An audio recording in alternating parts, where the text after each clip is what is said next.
it started with walking, because of course I was observing that people didn't walk well, and I was observing the joints there. And then I began to think, hey, more basic than walking for a foundation is crawling. And then in my mind, I had the pictures of children, well, say at the institutes, or children that I saw, and they were crawling, but they weren't crawling in a way that was using the biomechanics of their movement. They were still using the fascia. So that, of course, and probably quite often still breathing up here. And I thought, how could I have let that slip? So then, because I had a number of adults coming to me with different complaints, I began to say, would you mind crawling for me? And that was an even bigger eye-opener, because it revealed, it's useful to reveal two things: not only the weakness of their diaphragm, but the fact that there was a neurological glitch. There was a fetal origin to all of this, because they couldn't coordinate either. And then they began to tell me more about their lives and also the problems that they had. Dyslexia, dyspraxia, all kinds of depression, the problems that were clearly of a neurological base, which, because they could walk in, didn't look so obvious. If you can walk, apparently, and people think, well, everything's okay. You can walk, you can say hello, you can pay your bill. Well, you haven't got a problem. But then you discovered, for instance, in the case of Jean, do you talk about the case of Jean, someone with somewhat pretty advanced dementia? So what, well, having taught Cindy exercises on his diaphragm, so I knew that was receiving a focus. I then began to look at Jean's crawling, and I began to see how his whole circulatory system was just gently stagnating because of the way he moved or couldn't move.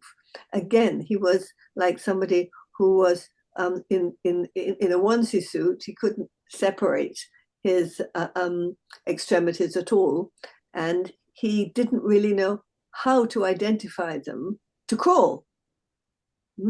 He tried all sorts of things to get him along, dragging his legs behind him, but his joints were very under-referenced. They didn't appear to be referenced at all. I presumably must have had some references, but very under-referenced. So I had to explain, and how I had begun to see it is the connections is like a force field. If you turn on a tap and you have a plate under the tap, and you just turn the plate to the left or the right, then the force will spin off in one or other direction.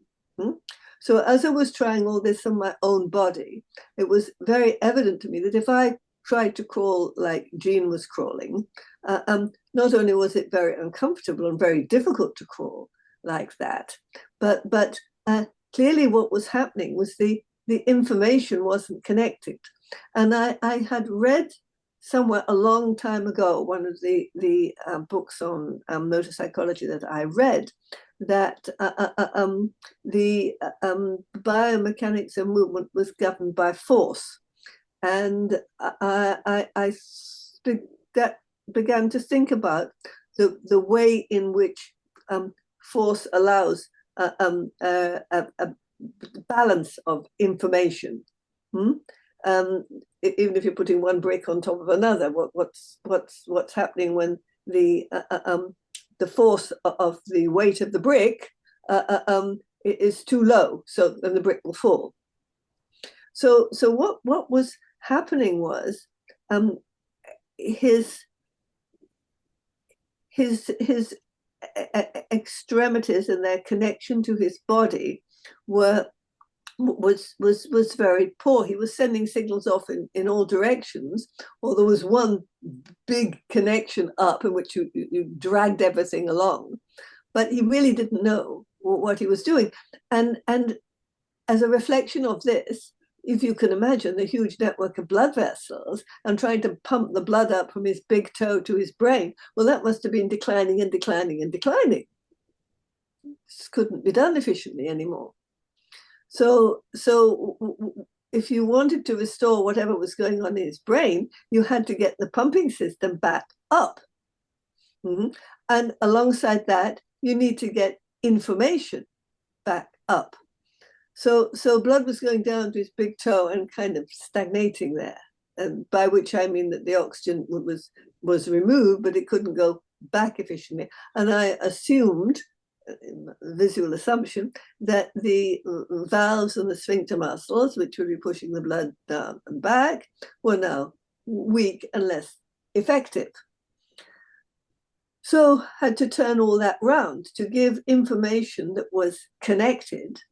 So and to provide a respiratory circulatory system that was capable of delivering the blood down, but help this by establishing the connections between the joints and ligaments and the brain. And as the pumping system got better, more oxygen would get to the blood supply to the nerves, so that the nerves could begin to identify themselves and begin to work together in sort of coordinating structures. So one part of his body would know what the other part was doing. And of course, the crawling also needed to be in a cross pattern, which is both for the structure of the body. It's obviously a much stronger structure if you're building, if you have things like that, than if you just like that.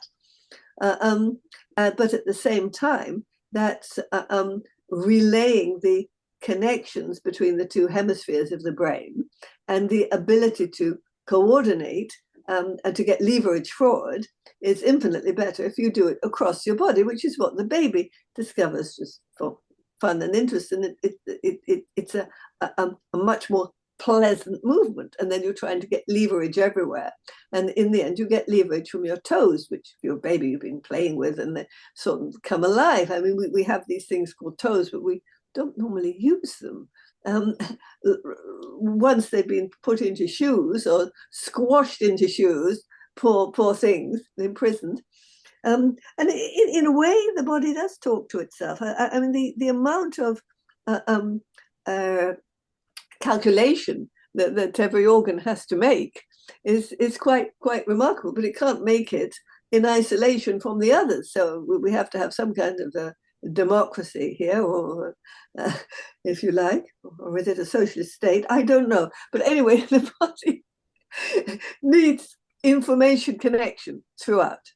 Everything needs to know a little about what everything else is doing.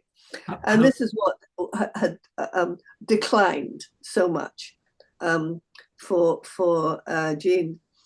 And then we watched him getting better. And Cindy was endlessly placing his leg in the right direction, saying, push here with your toe. So then the leg would then straighten up. The joint, the hinge joint, began to work and force forwards. The pelvis began to swivel across. The arm reach began to support him from directly underneath the shoulder and then pull forward. So there would be a pivot here and a pivot of the lumbar spine, if you're looking at it like that. So more and more, each time I see him, I look very, very carefully to see what is still out. And each time we put a little bit more in, and that remains a bit better. So it gets better as it goes on, because he's gradually acquiring better and better connectedness between everything, all those components. So the method is not just, hey, get on the floor and do a lot of crawling and try to follow these directions. it's tailored specifically to the client. And in the case of Gene, Cindy, his wife, was helping him follow the directions because he Yes, was really initially incapable of doing it on yes, his own. yes. Okay. How long have you been applying the crawling therapy to adults, and when did you start? Oh, it must have been about 2 years ago. Okay. And it's now 2025, so 2023, Yes, give or yes. take. Can you talk? But at first, I didn't apply it to everyone who came, and then I began to see, wait on, I have to investigate this. If people come and they apparently have never considered they would ever have had a neurological problem. They've come for some other reason to have hyperbaric oxygen, for example. Uh, um, but very quickly, it was very revealing and became more and more revealing because they crawled, the anomalies in their crawling weren't all the same, although some were the same. So by which it was possible to consider which parts of the brain may have been affected and other factors related to their general health. Very interesting means of revealing this extremely simply. Well, I'm thinking about the story of Carl Stow, and he went to train the Olympic runners, the U.S. Olympic team, and he discovered, much to his surprise, that none of they were extraordinarily accomplished people.